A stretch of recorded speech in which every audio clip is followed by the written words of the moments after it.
Today's episode is presented by Public. Public.com has just launched its new high-yield cash account, offering an industry-leading 5.1% APY. No fees, no subscription, and no minimums or maximums. That means you can grow your cash with 5.1% interest with no strings attached. It's as simple as that. Again, that's 5.1% interest with no fees. 5.1% interest with no subscription, 5.1% interest with no minimums or maximums, 5.1% interest with up to $5 million in FDIC insurance. Just 5.1% interest, straight up, no strings attached. Sign up today at public.com/investing unscripted. This is a paid endorsement for Public.com. 5.1% APY as of December 20th, 2023, and is subject to change. Full disclosures and terms and conditions can be found in the podcast description. High-yield cash accounts are available for U.S. members only. Hey,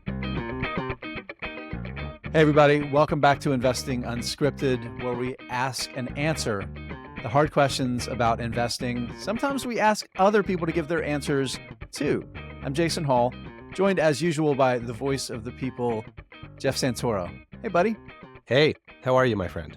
I'm good. I'm well. We've all had some weather. We've got some guests on. We'll introduce them in a little bit. They're just going to have to sit in the green room and finish their cocktails, and we'll invite them out. Yeah, we have a sweet green room, too. Lots of snacks.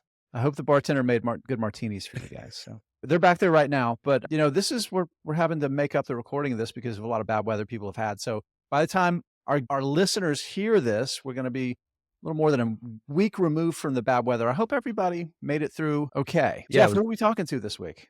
So we have Dave and Andrew from the Investing for Beginners podcast. We'll get them introduced here in a moment more formally, but I want to do some quick housekeeping for our listeners. A couple of our listeners have sent in their picks for our investing portfolio contest in 2024. So I just wanted to let everyone know that for those of you who have done that, it appears on our spreadsheet now. There's a tab for listeners who have sent in ideas. If you sent in at least 3, we put you as your own portfolio. If you sent in 1, we just kind of mushed you all together into a combined listener portfolio.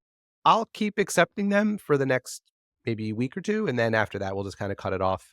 The starting price, if you send one in, is the day you send it to me. So there's no advantage. I'm gonna object, Jeff. I'm gonna object. Okay. I don't want people cherry picking because we are almost 2 weeks into the year. If you pick a stock that's fallen a bunch since the beginning of the year, we're giving you the opening price on the first day of the year. That's I'm sorry, you can't cheat, people. So all the ones we've gotten so far have been like the first couple days of the year. So I think we're all right. Yeah. We're okay. So anyway, I just wanted to mention that those are there. And then we haven't mentioned as many times as we probably should have over the last couple weeks to encourage people to reach out to us with feedback, show ideas. If they want to submit portfolio ideas, you can reach us on Twitter at InvestingPod. You can email us at investingunscripted@gmail.com. And also just remember, we have a YouTube channel. We have a newsletter. If you could subscribe to those, we'd appreciate it.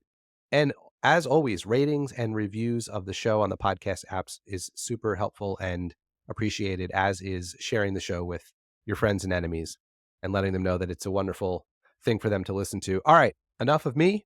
Jason, I already gave their names, but why don't you introduce our guests and ask the first question to get our interview going here?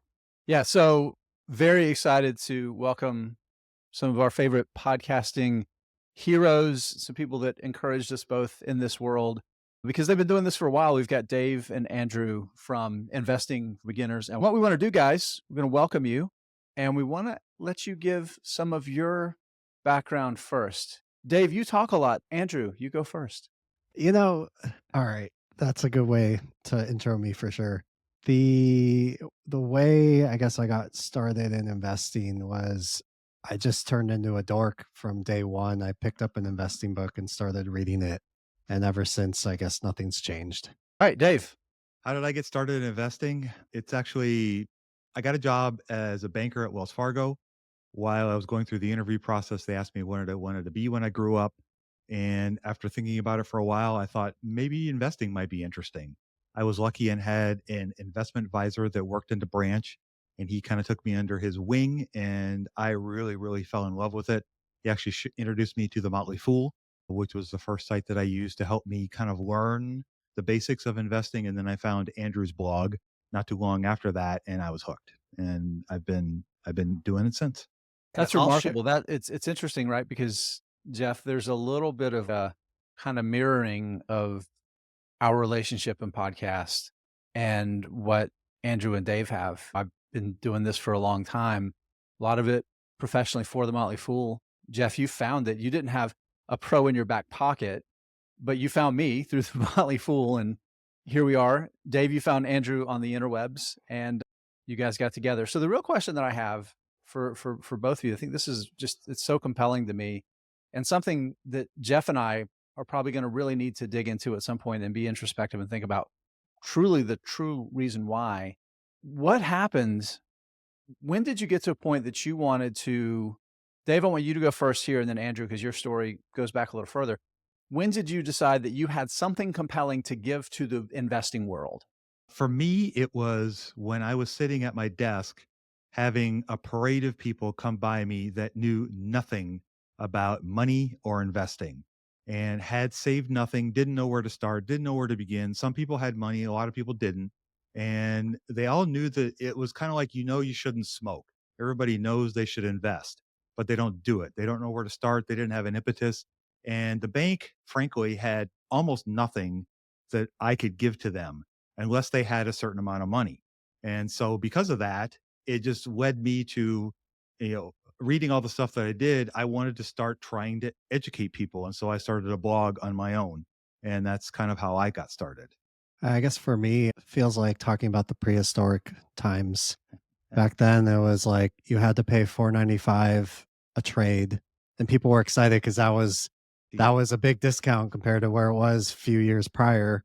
I didn't And remember when it was 10. oh, you remember when I was 10? One up me, perfect. So I just really remember the environment back then felt really close to the vest. Like either you're supposed to talk to a professional or you were supposed to already know what you were doing. I feel like even the culture of the internet back then wasn't as generous, and people expressing this need to educate people, that wasn't really a thing people were doing. Everybody was kind of, it just felt like an environment you had to figure it out yourself. So I said, I'm figuring this out myself. I'm gonna start writing about it. And so that's how my blog started. So before we move on, I just need to share. You guys were gracious enough to have us on your podcast about a month or two ago. So if people want to check out Investing for Beginners podcast, you should do that generally, but you can also find an episode that Jason and I were on. And I shared this story then, but I want to share it now before we move on. It's fun having you guys on here and being on your show because you guys were one of the first podcasts I found back in 2020 when I got to that point, like we've all had at some point where we just clicked and we became obsessed with learning about investing. You guys were one of the first things I found to listen to. So it was super helpful at the beginning of my journey. So I would encourage anyone listening to check it out. And we'll talk more about where to find the podcast and all that later on. You guys have been doing your speaking about sharing what you have with the greater world. You've been doing your podcast for around 6 years now. Do I have that correct? So you've seen a lot of craziness, especially the last 3 of those 6 years. So talk to us a little bit about over this time you've done the podcast, what have you seen change in the world of investing, and how has that informed maybe the things you talk about or how you handle putting the podcast out each week? Oh man, there's a lot. I feel like when we first started the show, it had seemed like the boring kind of Procter and Gamble's and Johnson and Johnson's of the world. Those seem to be really in vogue, and people really liked that stability of those companies. And kind of on the tail end of that, then you started to see the big tech giants because everybody thought, oh, that's not sustainable. And they just kept proving over and over again. Facebook, Google, Apple, they just proved over and over again that, yeah, we're for real. These growth numbers are real. We're going to keep doing it. So just from a economy standpoint, I feel like a ton has changed. And that's kind of crazy to think about. It's not even been a decade. And then that's not even talking about everything that's happened since you got into the game, Jeff, with, the pandemic and all the other things we've seen change in a very fast time period. So it is wild. It's a crazy time to be alive, right? Yeah, but it kind of always is though, right? I mean, Yeah. that's the cool thing about investing. And I think it's one of the values that your show brings, and hopefully our show does as well, is kind of help people find that rudder through the shifting seas. Dave? Yeah, it we have seen so many ups and downs in the last 3 years. We've gone from the world is ending to everything to the moon to the stock market's going to crash completely to now where are we? And it's just this yo-yo of emotions over the last 3 years. And one of the things that Andrew and I have really tried hard is to just try to keep everybody calm and try to just keep steady doing what you need to do to try to find the best investments. And the tide is going to go out, you're going to see who's not swimming, but you're also going to find great companies and take advantage of those downturns when you can. When Visa dropped in the pandemic, I pounced all over it. And so those kinds of things I think are timeless, and that's what we've tried really hard to kind of stick to.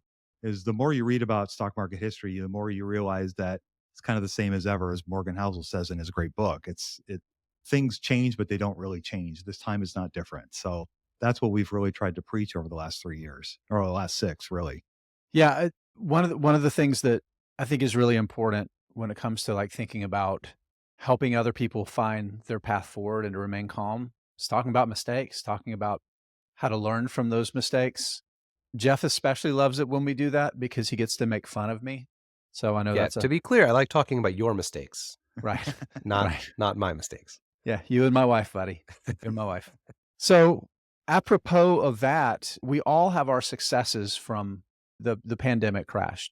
Visa is a great example of what's the rails of the global economy. Guess what? Eventually, the economy is going to come back. Visa is going to be a big deal. Jeff and I both, we've talked about some of our bigger winners. Let's talk about the mistakes. I would love to hear from both of you. Some of the mistakes, maybe even during kind of the low part of the pandemic, but maybe especially during when we saw the market kind of go bananas before we all realized that eventually somebody was going to turn the music off. Yeah, I mean, I could start. One that sticks out in my head is a company called Griffin Corporation. And that one's been frustrating because I bought it and it stayed relatively flat while everything went higher. And then I sold it and then it decided to explode higher right after that. And to me that's one of those that's very frustrating where I had the narrative right. I had the narrative that home building was going to continue to take off. It wasn't a fad. And I thought some of the companies along that value chain would prosper like Griffin. They do, garden tools and things like that that people will have to buy once they have homes. So I ended up being right on the idea and then wrong on the timing of the company and also being wrong about how the market would interpret something they've done. So it's one of those things where I think every once in a while you buy a stock and then after the honeymoon period you look at it and you're like, "Oh, I really do this?" And that's what it was for me, and especially painful because of the way it underperformed compared to the rest of the market. So that's been something where I'm trying to be a little more disciplined. I usually try to buy things with a higher return on invested capital, ROIC, and in this case, I kind of overlooked that for this company, and that ended up not working out well.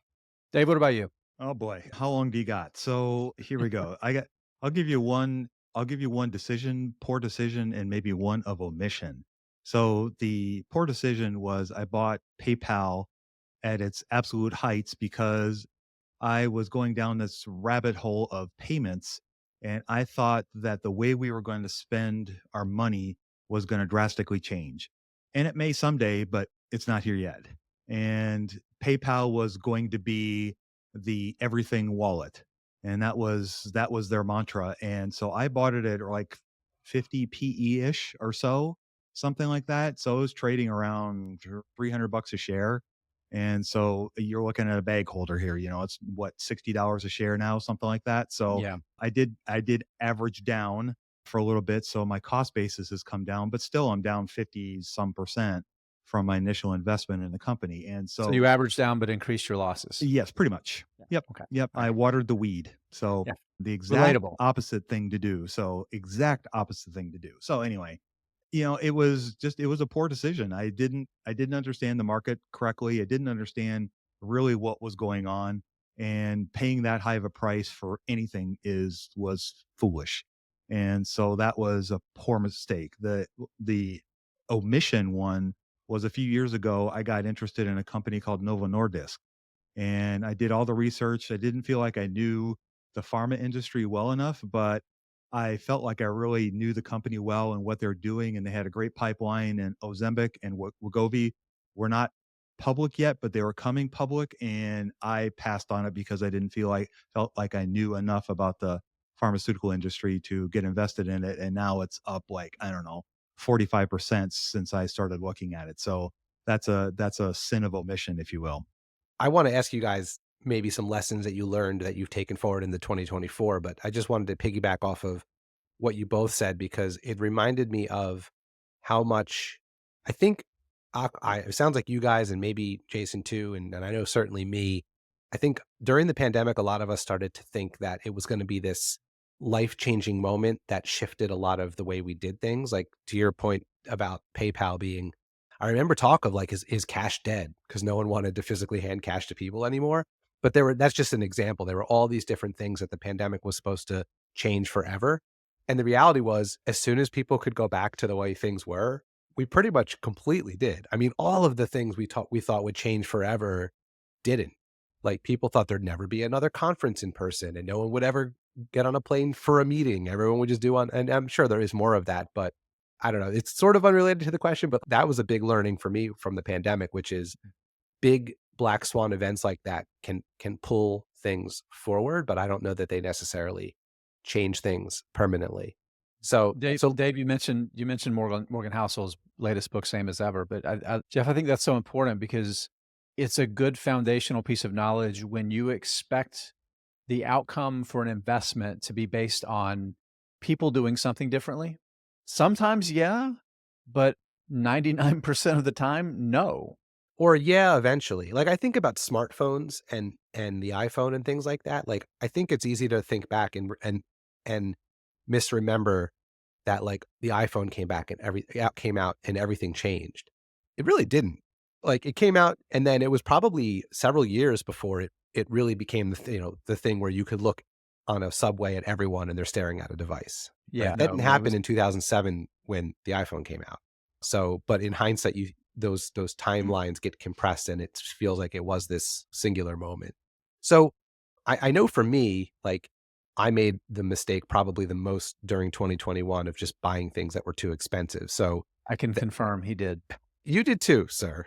I can confirm he did. But so that's like my learning. That's the thing I'm taking into 2024 and trying to be very careful about, especially considering how much the market ran up in November and December of 2023. So I'm curious for you two guys, are there any lessons you learned over the last couple of years of craziness, whether it was the big run up or the bull or the bear market that followed it, that's changing the way you're thinking about your personal investing as we head into 2024? So yeah, you mentioned the 2021 paying too much, and now I'm reminded of the ones that I apparently blocked out of my memory. So for me, the ones that behavior I thought had permanently changed was Domino's Pizza and Target, where I thought that their recent successes were going to continue indefinitely.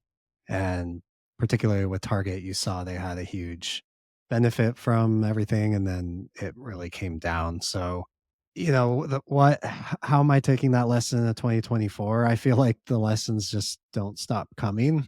So, at this point, it's really just trying to. I like that we're talking about mistakes because I feel like there's so much valuable learning that can come from mistakes. And when we talk about the overpaying in particular, for me, it's really trying to think really hard about if a company has profits that have exploded, is that sustainable or not? And the stock pick I just did for January did have an explosion in profits. So I might be relearning this lesson again, but I'm hoping that I've done the work and I've built off past mistakes to understand that there's not a lot of black and white when it comes to stock picking. There's almost always exceptions to the rule, and there's a lot of nuance to the mistakes and also the successes. So hopefully, we don't get everything 100% correct in 2020, but hopefully for all of us as investors, we're able to pick up more nuance from the lessons. And that's what I'm trying to take into the new year. Yeah, I like that. What about you, Dave? Yeah, I would echo what Andrew was saying. I think we both have worked really hard to really understand not only the valuation of the company or like what's a good price to pay for it, but also the word gets overused a little bit, but the quality, the goodness of the business and how durable the earnings that the company creates are and how long those can last. And I think once you start to kind of, I credit Charlie Munger for this kind of thinking. I read a lot of his stuff during the pandemic and in the aftermath, and he really started to influence the way that I would think about companies. Before, it was more about just the numbers and trying to find the cheapest things that I could.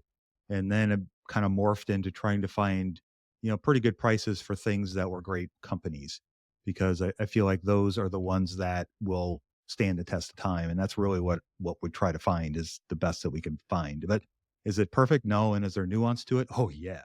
There's tons and tons. Is our favorite phrase on the show is it depends. And every company is different, and you have to take each company as a separate standing. You can't compare Costco to Walmart to Amazon, even though they're kind of in the same business, but they're all different beasts. And so you have to look at them in a different way. Yeah. You have to be willing to adjust with the change that happens organically with those businesses over time too, right? Even Amazon today is not Amazon 5 years ago, if we're being honest. And I think that's a really important thing to remember. It's one of my favorite things about investing. This is an aside before the next question is investing is one of those rare things that you can be utterly wrong about your thesis and still make a ton of money, right? You just because you bought a great company and they did some other things right that you weren't necessarily planning. So that's a fun thing about it. One of my favorite things about doing a podcast with Jeff is we talk a lot during the week, and honestly, I think we talk more now about investing and investing like the kind of some of the big things, the big picture things, because we're thinking about content and topics that might be interesting for investors and things that are important to talk about. And then we put in the work to plan the show. And as a result, it's certainly had a fundamental impact on me as an investor too. And I think it would be really interesting to hear, Andrew, start with you. How has doing a podcast, running a podcast affected your personal investing, your process, the decisions you make, building frameworks? I would really love to hear your thoughts on that. It is the ultimate reminder, and there's really something to be said about getting back to the basics because, and maybe I'm more guilty of this than others, but memory can deceive and things can Oh, your brain will easily lie get to you. forgotten. Yeah, oh, all the time. Yeah. And so, to give context, I do a monthly newsletter with stock picks. And I've had times where talking to Dave about the different companies and is like, well, even though I'm looking at this company, I literally just talked on the podcast about, paying too much for a company or something. Or, there will be these times or if I'm writing out the newsletter and there's just times where the content can be very timely for me personally. And it's good to remember that, all right, at a certain point, you want to kind of step out and try new things and try new investment ideas. But there's also the fundamentals, the back to the basic principles that you really have to try really hard to not stray from because those are going to keep you safe. To your point, Jason, earlier in the conversation, things change, but there are some things that are timeless. And those timeless principles, invest for the long term, make sure you have proper diversification. These things can save you from a lot of trouble. Having a podcast where I have to tell beginners to do that really helps me stay grounded in that. And I'm sure it's kept me from a ton more mistakes than I already make. Dave, how about you? Oh boy. Again, how long do you have?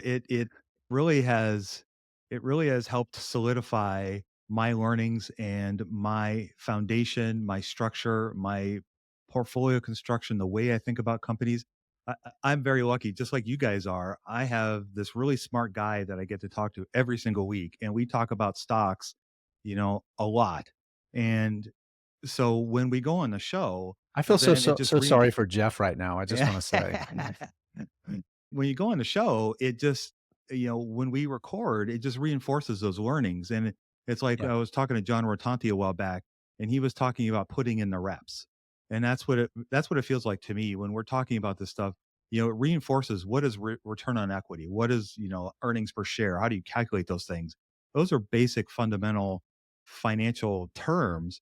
But if you don't know what they are, and then you have to think about them, you have to go back to the book all the time and remind yourself. But because we're talking about it every day, all that stuff just gets burned into your memory. And so those things don't become the focus of your analysis or trying to learn more about a company. It's about learning about the business. Like, how do they make money? How does the management treat the shareholders? Things that are maybe a little more gray or a little more esoteric, and it gets away from focusing on some of the more basic things. And I come from a sport background and playing baseball for many, many years. We would spend every practice working on fundamentals, catching the ball, hitting the ball, throwing the ball. These are things that baseball players do from the time they're little to the time they, go to the Hall of Fame. But they still do it every single day because it's that fundamental and they got to be able to do it. And so Well, and I, that's I, often I what separates the elite performers, the ones that maintain for years, is they continue to do those basic things Mhm. over and over and over. And it's the same for investors. And for us, you know what it is? Reading the 10K, reading the proxy statement, being disciplined about the price you're willing to pay, not being a knucklehead and chasing a great idea and ignoring the fundamentals, and then sitting on your hands a lot of time, you know? Mhm. Yeah. Sorry, Dave. I didn't mean to cut you off. No, I No, totally no, meant to Dave, cut preach you on, off, brother, preach on. but I had to say it. I had to say it. Good. I'm glad you did because it was worthwhile to say. I'm done. Yeah, I also think too, like there's a lot of truth in you don't really know something until you can teach it to someone else. So I think that's not that necessarily Jason and we don't think of, So I apparently think I don't know banks because Jeff still hates banks. I hate banks. Yeah. Like you guys are, having listened to your show for a while now, it's not every episode is like this, but there are some episodes that are like, all right, we're going to talk about whatever, EBITDA. And you break it down and you explain it. And to be able to do that concisely and clearly on a podcast, you have to have it really clear in your head. And if you do that, it's the reps. If you do that enough times, those things really do solidify. So Can just I like, yeah, go ahead. can I touch on something you said? Sure. So that teaching idea that you're talking about, when I was again going back to sports, that's one of the things that all my coaches made us do. They would teach us a skill, and then they would have us go teach the younger. And his reasoning was that if you know it well enough to teach it to somebody, that's how you learn it better. And so when I look at the podcast, I feel like it's awesome that we can help other people, but it's also helping me too because it's reinforcing the learning that I'm learning. Because if I can teach it to Jeff, then I can teach it to anybody, right? And so I think that's a very important lesson that I've learned from the podcast. Yeah, no, I totally agree. So let's move away from talking about the ins and outs of podcasting and let's move towards other resources. So I think one of the things that's interesting when you do have to create content around investing, I think it can sometimes be a challenge to make sure that you're still learning yourself. So I'm curious what other resources you guys have that you go to for your own learning, is whether it's another podcast, whether it's a newsletter you subscribe to, or just other investors you speak with. I'm just curious, like where else you're getting your learning in and helping you do your reps. Okay, so boy, I listened to a ton of podcasts, Investing Unscripted, the Investors Podcast, the Canadian podcast. I listen to a ton of podcasts. I read a lot. I try to read a financial statement every day, whether it's a 10K, whether it's a 10Q, whether it's an earnings report. I try to read one every single day because I learn something from those businesses every single day. I read a lot of Substacks. I read a lot of Seeking Alpha, and I'm on Twitter and LinkedIn a lot. And all of those are great learning resources. Especially, I know Twitter can get a bad rap, but I've worked really hard to clean my timeline so I don't have to deal with things I don't want to deal with. And then I can just focus on the people that can teach me stuff. And that's super helpful for me. Yeah, there's a ton of free stuff on the internet, especially Twitter, but there's a ton of really good free stuff. You just have to be discerning with what you follow and what you choose to read. Right. What about you, Andrew? Subscription wise, subscribe to the Wall Street Journal, subscribe to Ben Thompson's newsletter. He's like an Sure tech, expert. he's wonderful. Oh, Yeah. so good on big tech and just tech in general. The Science of Hitting, subscribe to him. Go Microsoft. I also listen to some podcasts. I really like Invest Like the Best with Patrick O'Shaughnessy. He's got such good guests on there, and some of the interviews on there are fantastic. Also seems like just a decent human being too, right? yeah, Yeah. for sure. Yeah. Does seem that way. I like David Rubenstein is somebody I've started to follow lately. He has a book called How to Invest, and I don't know if he was the founder, but definitely a big part of Carlyle Group before they went public. And his network is just insane. It really opened my eyes, that book in particular, all the different ways people can invest and people do invest. It's not just stocks and bonds. So I feel like, just kind of on the topic of books, those have been instrumental for me since day one. My Audible subscription has probably given me the highest ROI out of anything I pay for. And so really, if Charlie Munger's taught us one thing, and by the way, his book, the book about him, Poor Charlie's Almanac, that should be a must read, I think. Yeah, there's an updated edition of that just came out late Okay. last year. I think it's got a new foreword and some stuff, but I yeah, might have that one actually. I so don't know. good. Mine's nice and shiny because I got one recently. It's way too late to the game on that one. But Nice. he has a concept called standing on the shoulders of giants. And Yeah. I think if you can do that, and I like books because they're very timeless. And so you do get a lot of the tried and true proven principles. I think that can do wonders for investors. So speaking of Audible, mostly investing in finance related stuff or also some fiction in there too? I read my fiction like with my eyeballs. I My love it. my last fiction book I read was awesome because I went through 40 pages in like an hour. I just love when I had asked my family, because we do like a Secret Santa, and they were asking me what I want, and I was like, fiction books, but please, like, not as many words on the page. So they made fun of me thinking I wanted like large print, but really, like, if I'm reading fiction, I want to get through it quick. I don't want to read about the sparkling spring water and how it was glistening off into. I don't have time for that. Give me the action and let's move on. The best thing that's happened to the publishing industry in the past 50 years is the ability to self-publish. The worst thing that's happened is the same thing, right? It really, really is. All right, well, let's move things along here. Jeff and I want to do a lightning round, Jeff, but before we do it, let's talk about where people can find Dave and Andrew's stuff out there on the interwebs. I know you have a pretty active Twitter out there. What's the handle? At IFB_investing or podcast. Sorry. Cool. We'll have that, same as always. It'll be in the description. We'll have it in the transcript over at investingunscripted.com. We'll definitely have that there. Andrew, what about you? Are you active on social? You're on Twitter, but I don't think you're super active. No, not really. I'm not active on social professionally at all. There you go. I do doom scroll on Instagram though. Like I get in a hole and then I'll be stuck all for do. like a half hour. We I'll all tell do. Dave about it Everyone the does next that. day. Yeah. Yeah. Now for the podcast, because it's not just the podcast, it's the podcast, but you also have a website, you have a newsletter, you have materials. Where can people find that and what will they find? Podcast is The Investors Podcast, your path to financial freedom. That's me and Dave just constantly trying to teach and reteach and do that over and over again. But we have great guests like you guys that were on the show and definitely give us I think you said that wrong. You meant to say you have great guests and us guys. Yeah. No, thank you. No, Great. Also, Jason and John. Also, Jason. Well played. Sorry, but no, you do. It's so you guys have topics you cover. You have guests pretty regularly that are on. Kind What of about just in the whenever we newsletter? feel like it, like There you go. we've had periods of time where we had 3 months of guests and then 6 months without guests. So it's super random. But you know Check what? out- It's your definitely check out podcast. your- You get to do that. That's true. Yeah. There you go. Cool. All right. Well, we will have like I said, in the show description and in the transcript, we'll have links to all of the different ways people can find you on the interwebs. You guys, of course, are on all the major platforms for podcasts. So all you got to do is go into your app and search for Investing for Beginners, and you guys are going to come up. It's going to be easy to find you there. So, All right. Ready for So, lightning round? yeah, time for lightning round. So you don't have to answer these like insanely fast, but quick hits here, right? So with the power of editing, that's right. We're just going to cut out all but 3 words for all of your answers anyway. So, all right.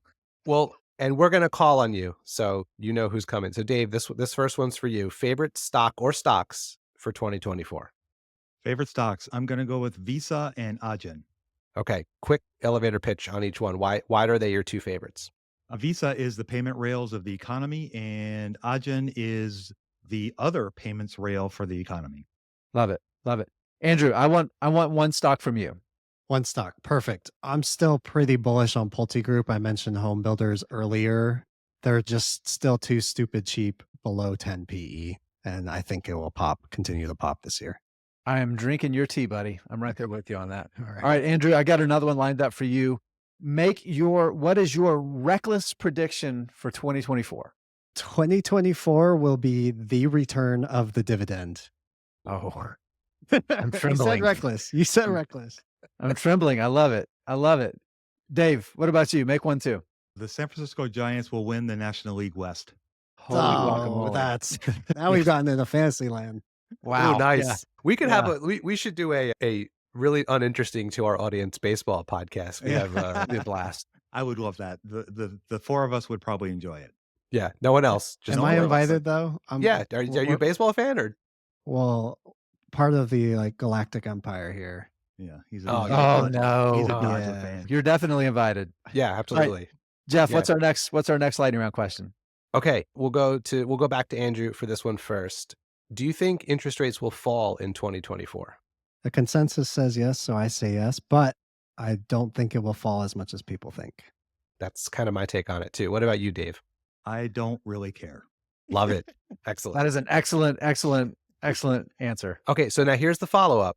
I guess for you, Andrew, because Dave didn't care. If they do fall, will it be because of just regular old cuts by the Fed for no reason, or do you think there will be a recession in 2024?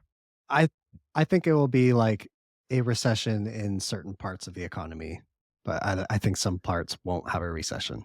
Okay, But who knows? I'm not a macro guy, so take that with a grain of super big it's grain fine. of salt. The lightning round, it's no one's just the four of us. No one's listening. It's all All good. right. You can be as brave as you want. All right, what is an episode? You guys can each answer this too. I don't really care about the order. What's an episode that what's your favorite episode? Do you have a favorite episode of your podcast that you think people should, when they inevitably go check it out after hearing this interview with you guys, which episode should they start with? What's your favorite? Say the episode with us. Well, yeah, I mean, you just stole my joke, so thanks, Jason. Dave, do you have one? I have one, but I'm curious what you say. I'm gonna throw out, if you're a beginner, go back and listen to episode 42. That was one of the first Back to the Beginner series that we did.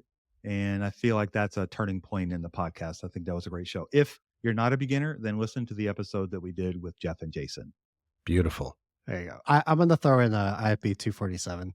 That was fun because we looked at Apple and Tesla and tried to go back to the basics with it. So it was hopefully a good lesson there. Now I'm just thinking about episode 42 that we did, and I'm really disappointed that we didn't name it Life, the Universe, and Everything. If you're a Hitchhiker's Guide to the Galaxy fan, it will make sense. Both If you're not- of those listeners got your joke, Jason. Yeah. Both of them. Fair enough. They're both probably English too. Yeah. Okay. All right. So what is your favorite, excepting Jeff and myself, of course, we don't want to Obviously. bias this. Right. Who's your favorite guest that you've had on the show? Dave? I'm gonna go with, I can't pick two. I can't pick just one, so I'll go two. One was Jake Taylor, and the other one would be Brian Feraldi. Yeah, we've had Brian on too. We haven't had Jake on. Yeah. Yeah. I mean, now we're talking about, it's like picking your favorite stock, right? That's really tough to do. We've had great people. It's been awesome. I would say also Brian Feraldi and Braden Dennis. Both those guys have been on our show a bunch, and it's always fun talking to them.